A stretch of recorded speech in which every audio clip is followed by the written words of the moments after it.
আমাদের দেশে তো সবাই পরিশ্রমী,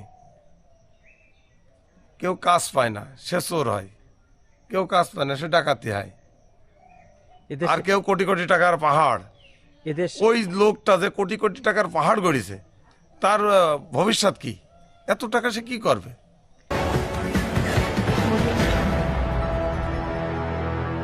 দৃষ্টিতে কি বললেন সাধারণ মানুষ হিসেবে? এই দেশ ভালো হবে, এই দেশের প্রথম কাতার হচ্ছে দুর্নীতি দমন করতে হবে, তাহলে দেশ সব সম্ভব। দেশ আগে নিজে নিজে সংশোধন হতে হবে। আমি খারাপ কাজ করছি, আমাকে আগে ভালো হতে হবে, যে আমি ভালো করছি না খারাপ করছি এটা বুঝতে হবে। যদি ভালো আর মন্দ আমরা বুঝি তাহলে দেশ সংস্কার হবে, এই দেশ সুন্দর হবে, আর এই দেশে দুর্নীতিও থাকবে না। আগে আমি ভালো মন্দ বুঝছি না, এই জন্য এই দেশ ভালো হওয়া খুব কঠিন ব্যাপার। আর যে বীজ বপন হয়ে গেছে এই বীজ উৎখাত করার খুব কঠিন একটা ব্যাপার, খুব কঠিন ব্যাপার। যেমন অনেক অনেক শ্রম দেওয়ার লাগবে, অনেক সময় লাগবে সংস্কার করতে হলে। প্রত্যেকটা সেক্টর, আপনার পুলিশ সর্বপ্রথম, দ্বিতীয় হেলথ, তৃতীয় কৃষক, এরম এক এক এক এক করে সেক্টর ধরতে হবে, এক একটা সংস্কারে আসতে হবে। প্রত্যেকটা জায়গায় দুর্নীতি, মানে এমনভাবে দুর্নীতি শিকড়, সেগুলো উপড়ানো খুব টাফ ব্যাপার, অল্প সময়ের মধ্যে সম্ভব না, সেটা কখনোই সম্ভব না, সময় লাগবে। সময় লাগলে আমরা বুঝি, দেশ যারা চালাচ্ছে তাদের বড় বড় মাথা, তারা অনেক বোঝে।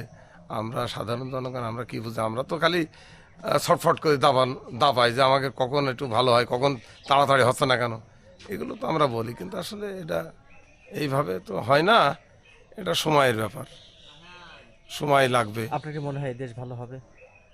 এখন এটা বলা খুব মুশকিল, তবে অন্যান্য দেশ ভালো আছে, বাইরের দেশগুলো যেমন ভালো আছে, তা আমাদের দেশ কেন ভালো হবে না? আমাদের দেশ উন্নয়ন তো ঘটতেই পারে। আমাদের দেশে তো সবাই পরিশ্রমী, কেউ কাজ পায় না সে চোর হয়, কেউ কাজ পায় না সে ডাকাতি হয়, এদেশ আর কেউ কোটি কোটি টাকার পাহাড়। এদেশ ওই লোকটা যে কোটি কোটি টাকার পাহাড় গড়িছে তার ভবিষ্যৎ কি?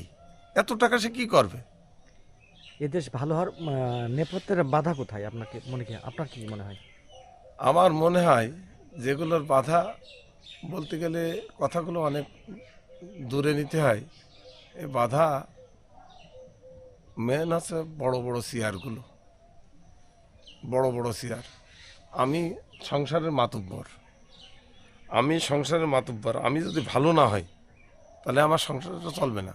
আমার বউ চাল চুরি করে বেচবে, আমার ছেলে চাল চুরি করে বেচবে, আমার ভাই টাকা চুরি করে নেবে, আরেক ভাই আর একটা ক্ষেত চুরি করে আরেক জায়গাতে নেবে, তো তাহলে আমার সংসারে গুলায় ধান উঠবে কিভাবে? আমার ফ্যামিলিতে আমি ভালো না, তার একজন কিভাবে ভালো হবে? আগে আমাকে ভালো হতে হবে, তাহলেই সব সম্ভব। আপনার শস্যের ভিতরে ভূত লুকাই আছে। হ্যাঁ, এটা এটা বুঝতে হবে।